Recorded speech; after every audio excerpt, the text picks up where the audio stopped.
Appreciate everyone joining the talk. Definitely want to give a thanks to all the folks here at RVAsec, all the folks that are leading, volunteers. Just been a great opportunity for me to come here, so I appreciate that. Sort of the driver for this talk was, I guess, to be less educational, less sort of theory, and more so about when you go to actually run these types of services or teams, right? So that's kind of sort of the background and why I wanted to share kind of my thoughts as running Purple Team services for years now. And so you'll see a lot of blogs and you'll see a lot of other things, and I've seen other talks as well. And those talks do go into some good concepts. I think I probably touch on some that they don't. So that's kind of sort of my takeaway on Purple, and sort of when you get into some of the blocking and the tackling and how does execution work, what are some considerations. So that's kind of the proper red team, or proper Purple team that I'm trying to talk about. If you want, the slides are already available. It's just my website /Purple. So if you want to take a picture now, go for it, because that's then you can just download all the slides. So it's already there. Grab them if you need to. So there. I don't know how many people know the developer meme. Does anybody know that? Okay, so a few, right? So if you're not familiar with Steve Ballmer here, he goes on a rant at another conference and just starts screaming developers. And he's sweating that much and everything. Check it out, it's hilarious. Sort of the bottom line up front here for me around this talk is collaboration. Some say it's a Purple team. I'd say it's not really a team, right? It's a collection of folks, it's a collection of services. It's really about trying to make them work together. So that's probably the thing that I focused on the most, is how do we do that, right? And I'll get into sort of like some of the basics of Purple teaming, but you'll have a lot of conflicting sort of roles, responsibilities, like this is my bucket, that's your bucket. You'll get a lot of that when you're doing Purple teaming. So it's something that challenge you'll have to face if you're running these types of services or executing these types of assessments.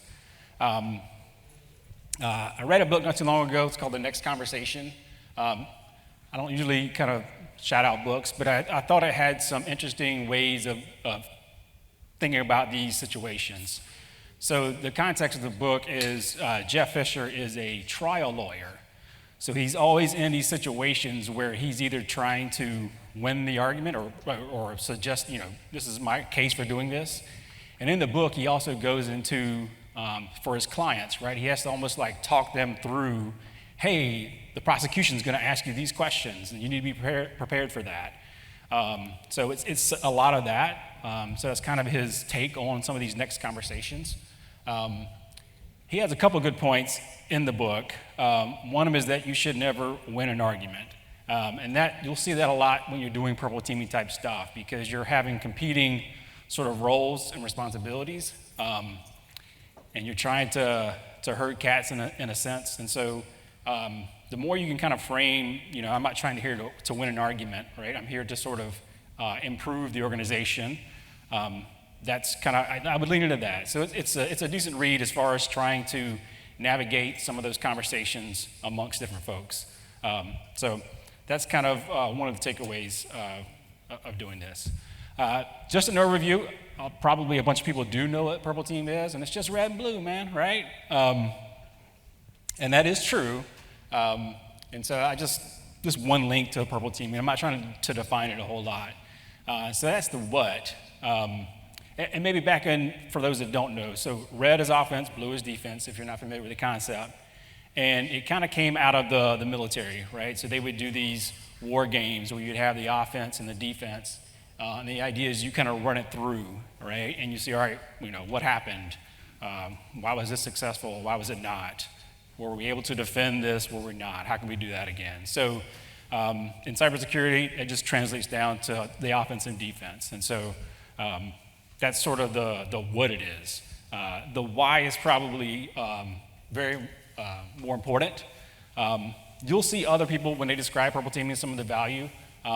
So this is kind of a snapshot of that.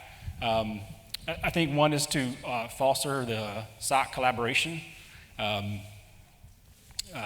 Anytime you have sort of the red and the blue, once again I mentioned they have their roles and responsibilities, right? Defenders are always trying to triage tickets, right?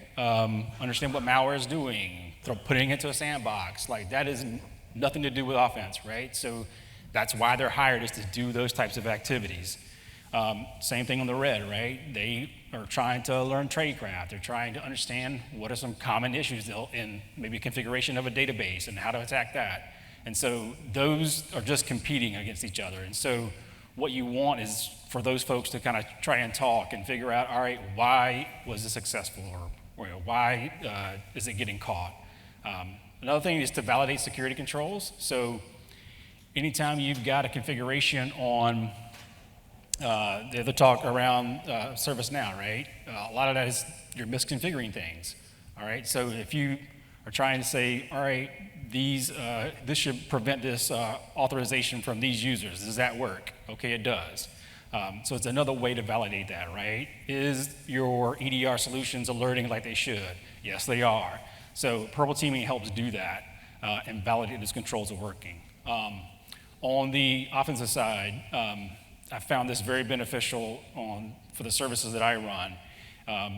You're coming up with sort of interesting ways to attack systems, and sort of that allows you to hone your offensive tradecraft. Sometimes you may kind of get stuck and maybe looking at, oh, we'll do another network assessment, or we'll do another application assessment, or we'll do another phishing. You know, some of these things can kind of get kind of old, so to speak.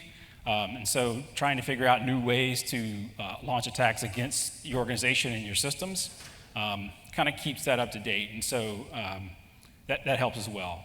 And then sort of one of the main things, right, is improved detection and response.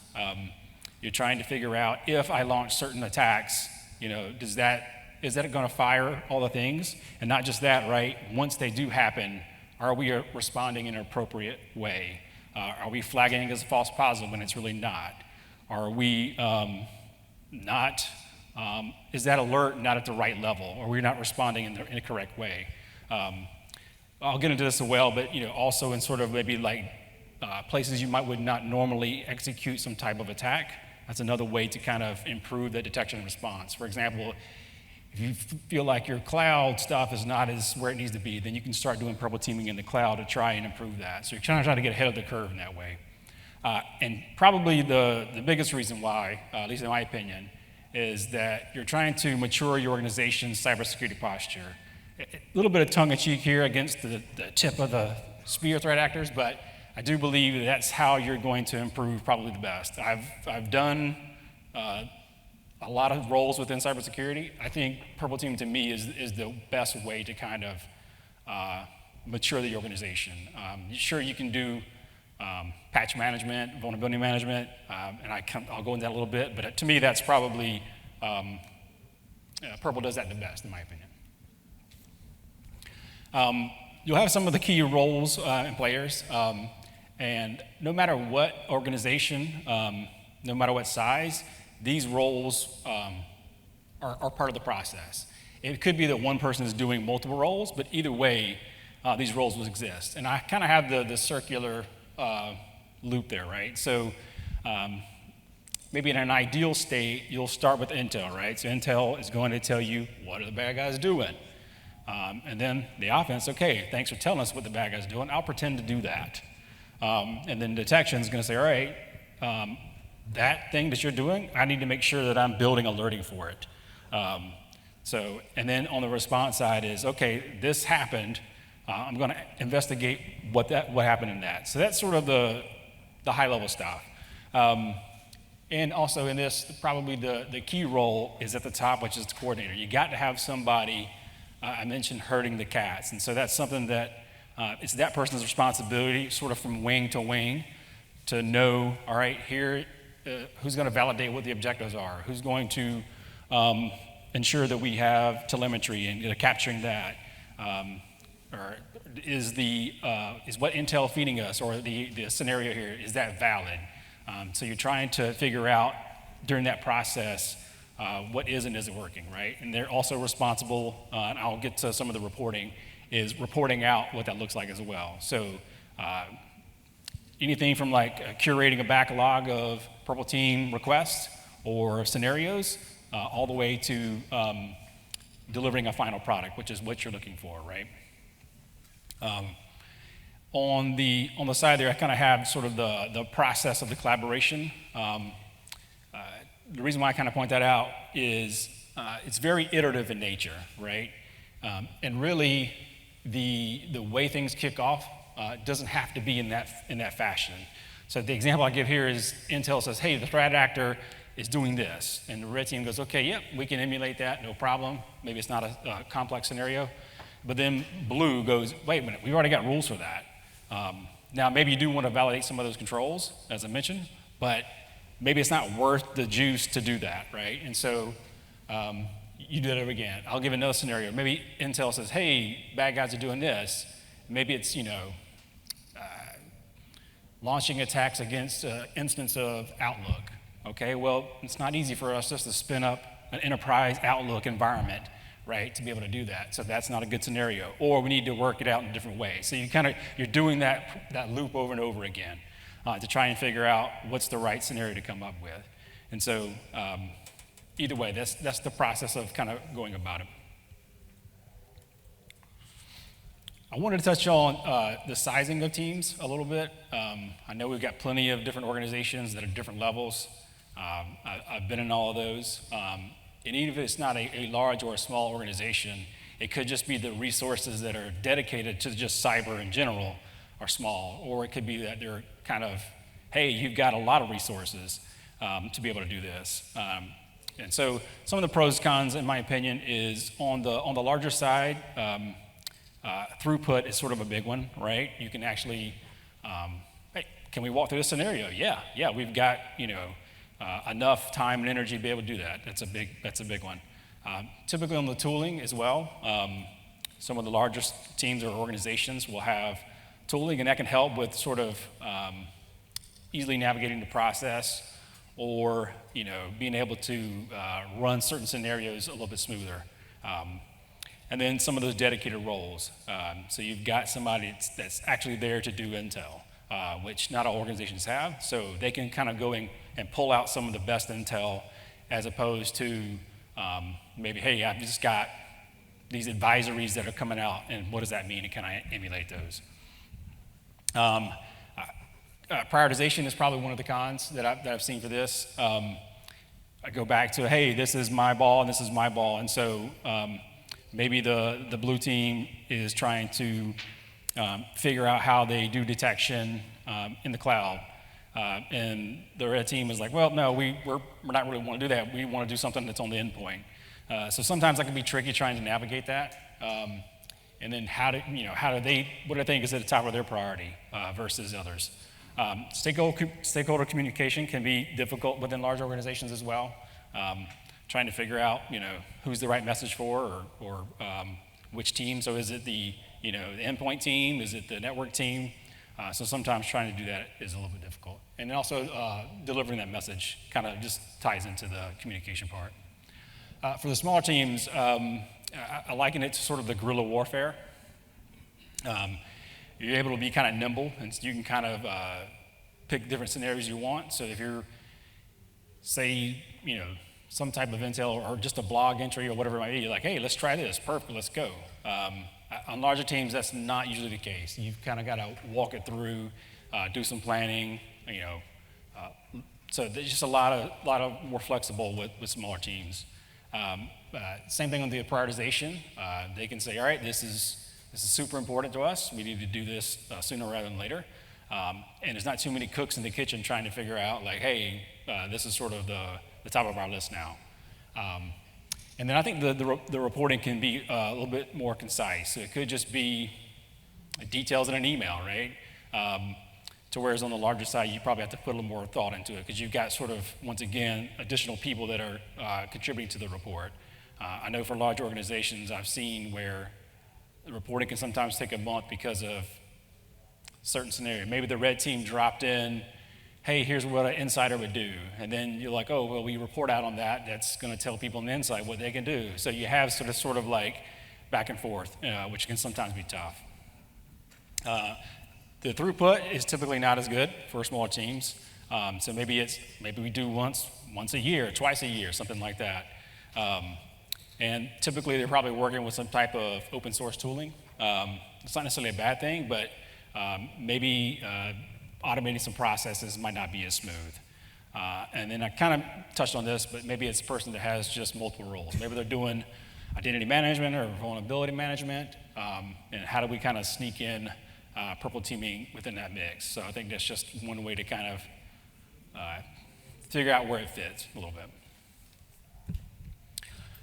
One thing you don't see talked about a whole lot is sort of the simulation versus emulation approach. I think it is a spectrum, not a one-to-one when it comes to maturity, but you can kind of think of as you kind of scale up in your services, you're probably going to maybe lean more towards the right, where you're doing more emulation type activities versus simulation. You've probably heard of a tool like Atomic Red Team. If you're not familiar, not a big deal. But something like what an Atomic Red Team does is sort of, it automates the process of sort of pretending to be the bad guy. You may also hear it called breach and attack simulation. So that's kind of what purple teaming is doing as well, as that breach and attack simulation. But in that scenario, it's very, very automated. And I'll give an example here in a minute, but let's just say this particular attack goes in and changes a registry setting, or it injects into a certain process. So it's very like step 1, step 2, step 3. So that to me is more automation, which is on the simulation side. I give a couple examples on the bottom, right? So the blue team wants to validate a script, right? So maybe they've written a detection rule that, I'll just use the same registry. It's trying to see if this registry gets changed, or if that value gets modified, then it triggers some kind of alert. Let's say that rule was written 3 years ago, 3.5 years ago. Does that still work? I don't know, maybe. So that's where I think simulation has a real place. It can kind of come in and do that. Or maybe it's a very specific threat actor procedure. So maybe it's, all right, it pulls from this URL. It has this type of a zip file, whatever it might be. If it's a specific threat actor procedure, that's where simulation sort of has its place. So whereas on the right-hand side, you've got more concepts or scenarios. You don't have necessarily a specific thing that you're trying to try. It's just there's an objective, right? Say, all right, you want to make sure that maybe your SharePoint services can't be accessed, outside the organization. Maybe that's the scenario. So then you can kind of walk through that scenario in different ways. When we're kind of building up the Purple team for us, we'll have specific things we're trying to do. So we'll kind of like lay those out. Like, here are 5 ways to maybe breach into an internal SharePoint, and then we'll kind of walk through all 5 of those. Also, the category of threat actor attacks, right? So it could be that threat actors are trying to brute force certain services, and so then we'll kind of like, all right, well, now we can try that on our side too. So it's just more of a spectrum. Once again, it's not, if you're living in simulation, it's not to say you're immature. It's just that that's kind of more the automated process. And typically, as we've been kind of maturing our teams, and I'll kind of lay out some maturity stuff as well, we're more so on the right-hand side. Here I'll kind of give an example. Some of you might be familiar with the MITRE ATT&CK framework. Sometimes I have my qualms with the framework because it can be kind of burdensome, but I will walk you through what examples of things that we've done. So if you're familiar with it, it has sort of the TTPs that most people maybe have heard of, the tactic, technique, and the procedure. So as you're kind of going through that emulation, simulation kind of spectrum, these are some examples, but on the left-hand side, you'll see where it says privilege escalation, right? So that's the tactic. And then the technique, and if you look at MITRE ATT&CK, they'll have a number of techniques that are in there. This is just a snippet of that. One of those in this scenario is process injection. So that's the technique of which threat actors may try. And then down to the procedure level, right? We're going to use this tool, X, to inject into process Y. So you can kind of go up and down the scale. So in the simulation emulation, right? So the simulation maybe has specific controls that it's trying to focus on. Typically, those are a little bit more time boxed as well, because you're just trying to validate those one or two controls. And so you can kind of get in and out of that particular exercise. And you can also do those with limited resources. So it's a neat way to be able to kind of validate things or pretend to be a threat actor. Because even though you're down to the procedure, that is something that threat actors have done and continue to do. On sort of the emulation side, you're probably going to live at that level, right? So you're saying, all right, we want to see how secure our organization is against privilege escalation, right? You're not setting up any type of down to the procedure. And I do think that's where sometimes teams or groups or organizations can get in trouble, because you're focused on that procedure. Okay, like we just did process injection, check, like we're moving on to the next one. Well, there are plenty of ways to inject into processes, or there are plenty of ways to do privilege escalation. And so, living down at that level has pros and cons. So whereas if you're at the top, like I said, you've got typically more resources to kind of execute those. They tend to be a little bit more open-ended, and you have maybe a rough set of controls you're trying to look at. So in that scenario of privilege escalation, maybe you're looking at 8 different techniques of which you do that, and you're trying to see which ones may or may not work in that environment. I want to touch on another concept too of announced versus unannounced. So probably when people think about purple teaming, they may think around sort of this, all right, are these controls working? Is my firewall blocking certain things? If we're getting brute forced on our OWA, those types of things. That's what typically probably most people think about. But you do have sort of the other side of around unannounced as well. So typically announced is very overt in nature. You have plenty of stakeholders you're pulling into those types of exercises. It's very much like penetration testing, right? In that you're trying to pull in maybe certain people that you're performing those exercises against. Typically, it's focused more on technology, as I gave the OWA example. It's really focused on that, right?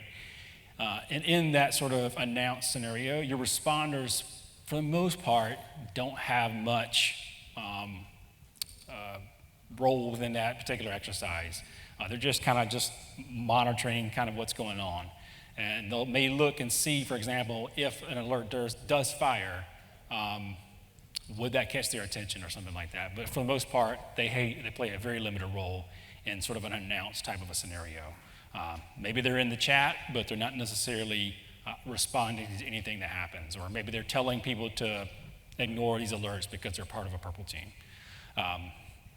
And that output is very much focused on improving detection and prevention. So is it getting blocked, or is it getting detected at the appropriate level?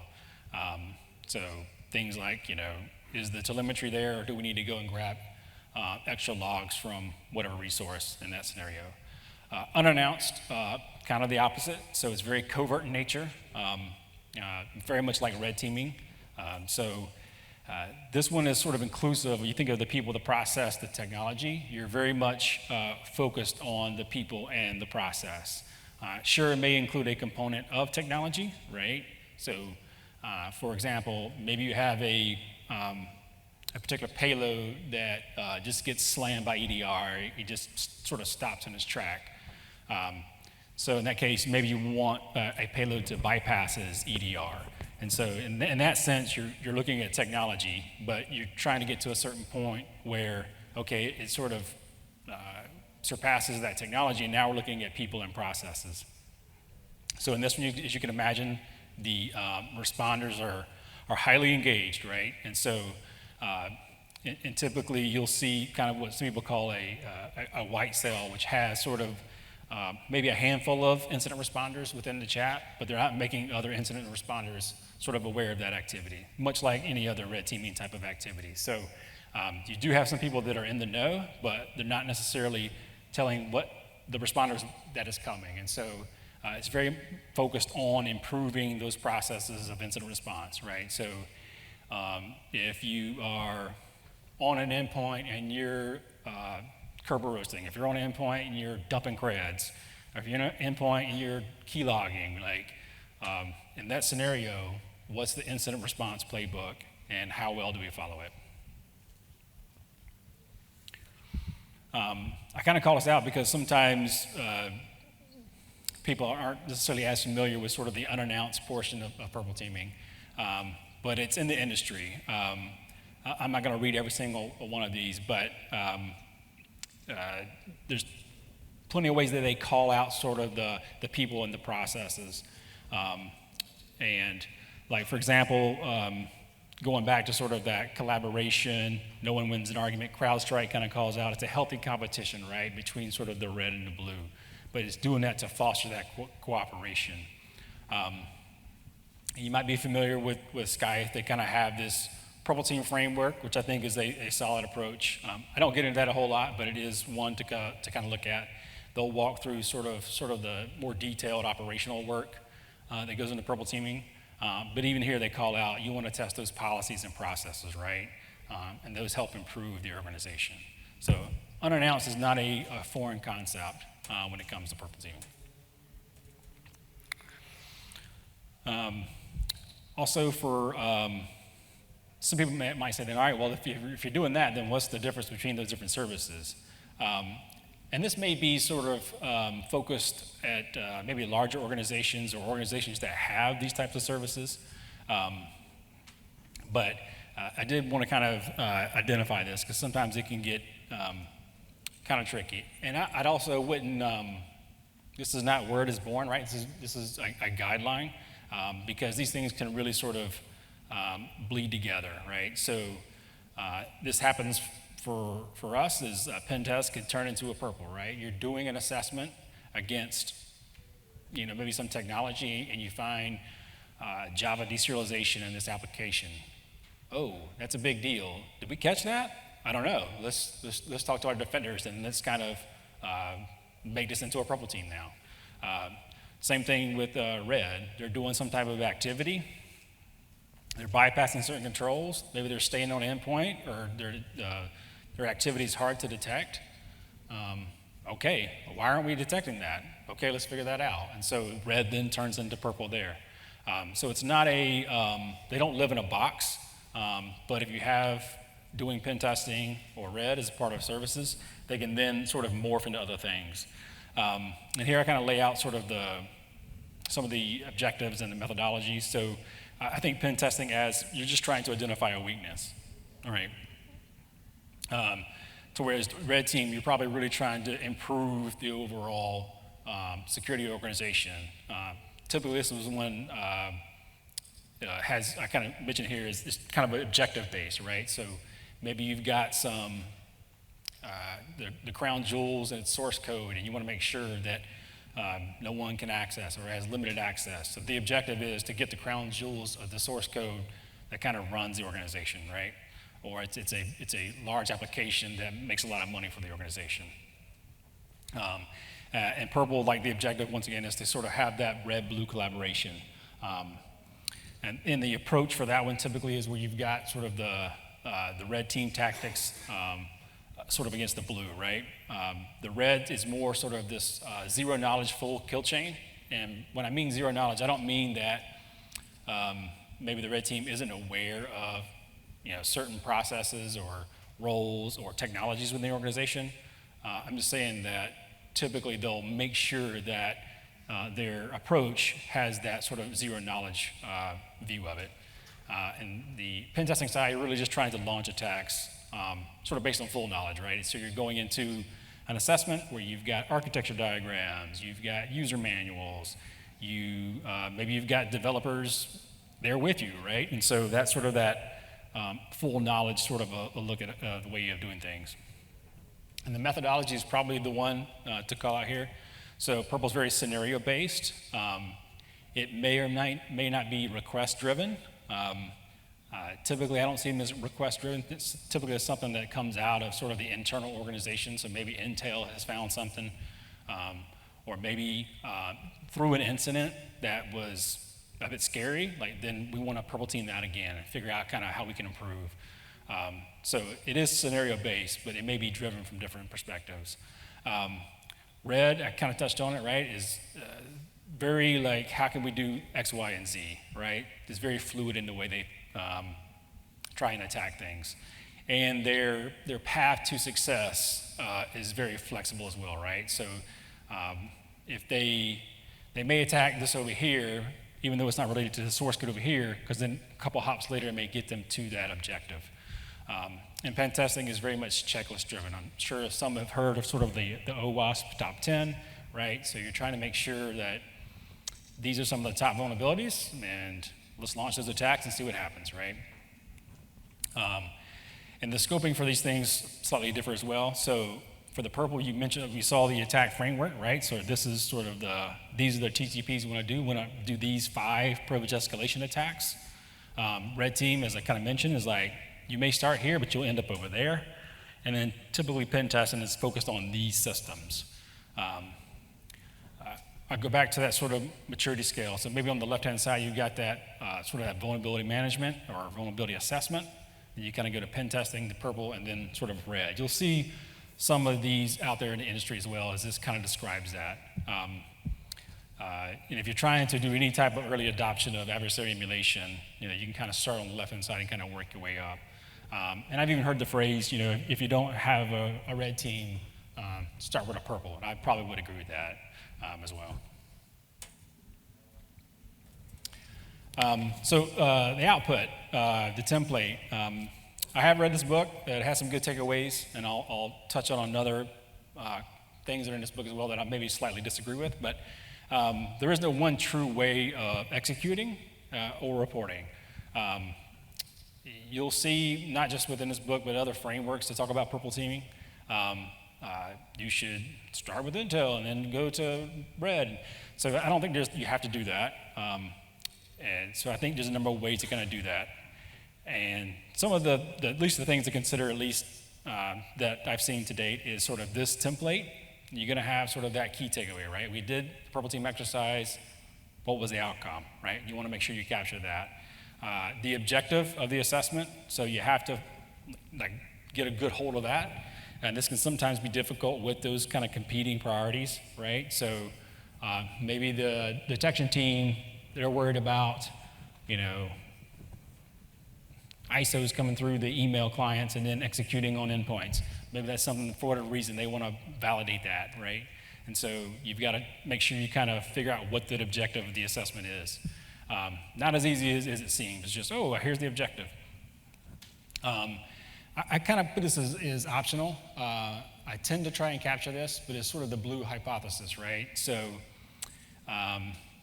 if you're going to maybe try and access certain cloud resources with a certain account, that should get blocked, okay? That's maybe something you can kind of think of. That's just one scenario. So typically we'll try and call that out just to figure out, do we think this is going to work or not? And that kind of drives some of the, are we going to do this assessment or not? The attack plan, you should have that laid out as well. So I go back to sort of the privilege escalation. So typically for any of these types of attacks, it's going to be a different way of doing it, right? So maybe you're trying to modify services, maybe you're injecting into processes, maybe you're creating certain services, things of this nature. There's different ways to do that. What you want to do in that attack plan is to call out each one. So it doesn't have to be down to the actual command you run, although it's nice to be able to get down to that level. But you can say, all right, I'm going to take these accounts and then spray an attack with them, right? Or then I'm going to take these hashes and then spray those hashes. So it's a way of doing different styles of attack, and you want to call those out. And then the sort of the rules table and outcome is this is probably like a good chunk of the reporting is that like what happened. So you want to know, like, all right, if we try to spray with these accounts, did we see them? So things like that.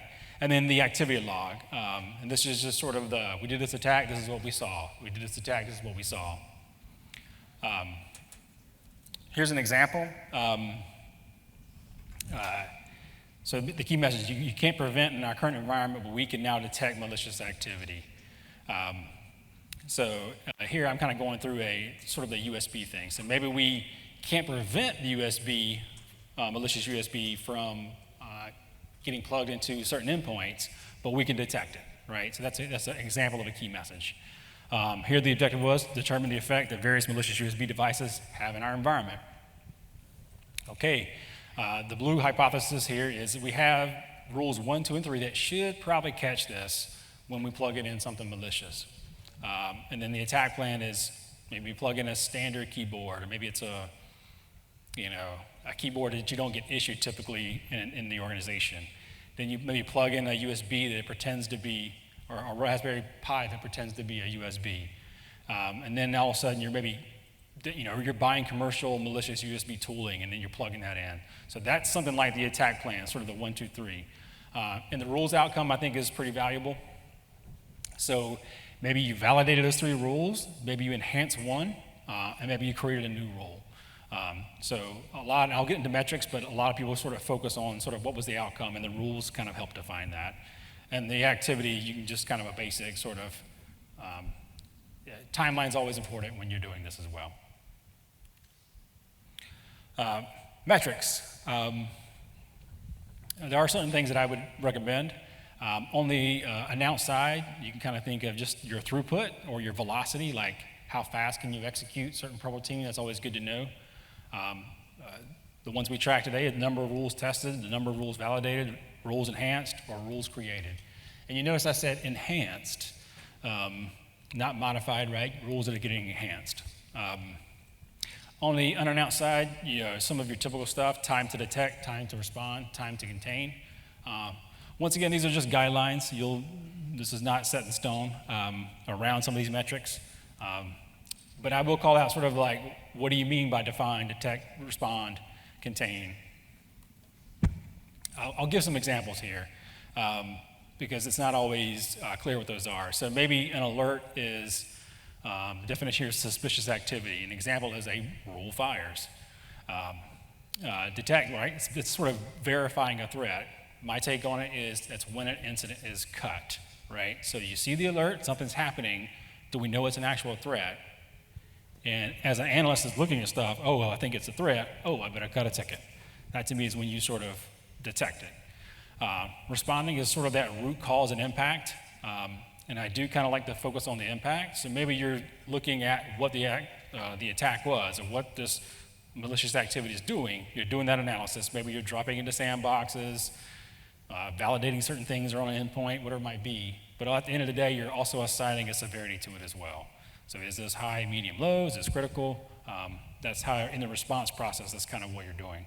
And the contain is typically the sort of the easier one to define. It's when the endpoint is cleaned up, the threat is removed, and then when the incident is closed. So that's just kind of a visual representation of kind of that process, which is common in the industry.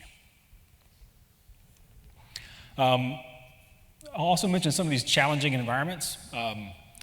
I think you should focus on the Windows endpoint. I'll leave with that, right? I won't bury the headline, because why would you focus on the endpoint? Anybody got an example?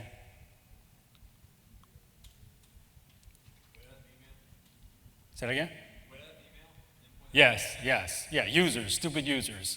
Typically, you don't have stupid users on a server, right? Typically, a server's not browsing the web, doing something stupid. So yes, the endpoint should be your top priority. You should focus on that for the most part. So things like, Apple could be an endpoint as well.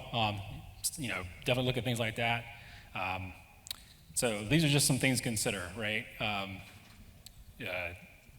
Things like cloud, that also has its challenges. Servers also have challenges. Typically in these, you're going to have different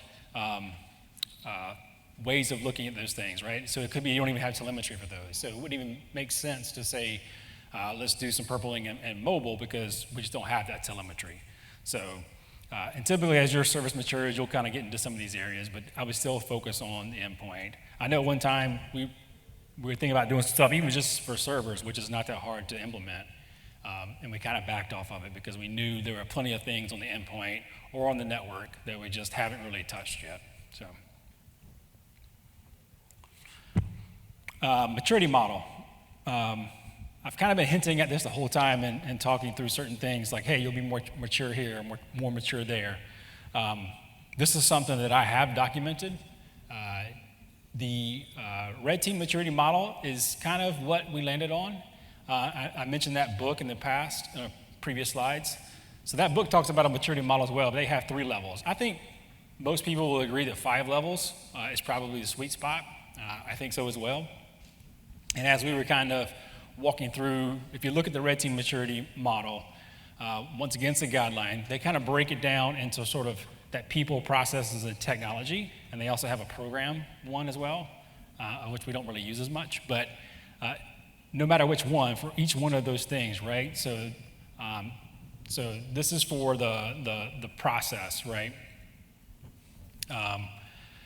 This is an example of the operations model, right? I'm not going to kind of get into each one, but it just kind of gives you an idea. If you can define these for your purple teaming service, or really any service, I think they have a good way of describing that. So maybe your operation objectives are selected by an individual.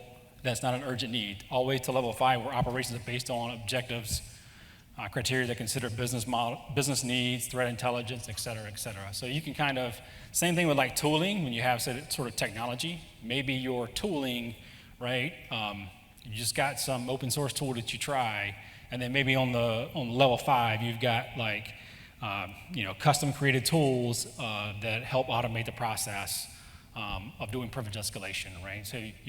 So this has a laundry list of stuff you can consider, but to me, having it kind of mapped out will kind of help you kind of improve services, because you can sort of go in and we've graded ourselves. Okay, we think for operations, we're probably at a level 2, all right? And then we'll look at it and say, okay, what can we do to get to level 3?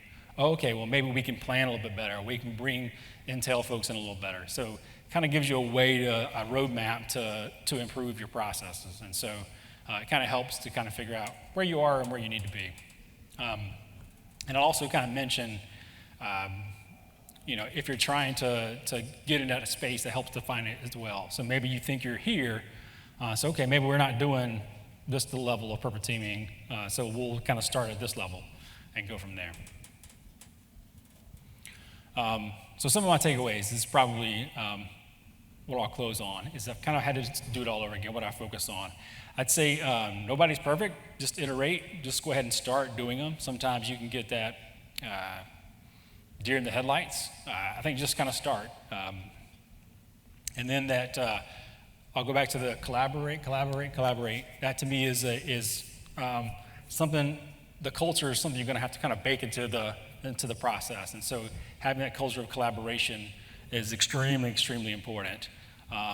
And making sure that folks know that we're here to kind of improve the overall process in the organization through that. Highlight the wins in the people. That kind of helps with that culture of collaboration, right? Making sure that, great, we were able to kind of, we did this insider risk scenario, and we were able to kind of validate all these things. We improved our detections, right? Make sure you highlight those wins with the people, as that kind of helps improve upon that culture. And probably the last thing is just back to the book, right? No side wins. We're not here to win anything, right? Red doesn't win, blue doesn't win. Guess what? We win as an organization, or we win as a team. And you're really just focusing on that improvement, right? Flexing those muscles, right? Getting that muscle memory down, making sure you've got everything kind of buttoned up as far as that goes. So that to me is sort of, if I had to start over, I'd say those are some of the things I keep top of brain. And I think that is it. Any questions?